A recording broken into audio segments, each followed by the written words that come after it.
Тәуелсіздік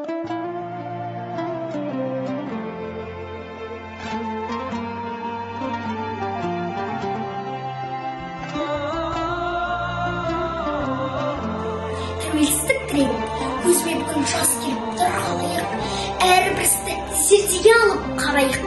Тәуелсіздік жолына жан пида еткен ерлерімізді есімізге алайық. Жүрмейік жұрт босқа көріп, еске алайық, есімдерін білелік. Тәуелсіздік бізге оңай келген жоқ, алмайықшы екі қолдан жіберіп. Жиырмадағы жалындаған жасында, қаншама жас азап шекті расында, желтоқсанның ызғары өтіп кеудеден, қарсы тұрды қолбен қосқан қосылған. Соны ойласам елжірейді жүрегім, өздері өліп қорғап қалды ұл елім. Желбіресін көк байрағы халқымның, тәуелсіздік болсын мәңгі тірегім. Тәуелсіздік күнімен баршаңызды құттықтаймын.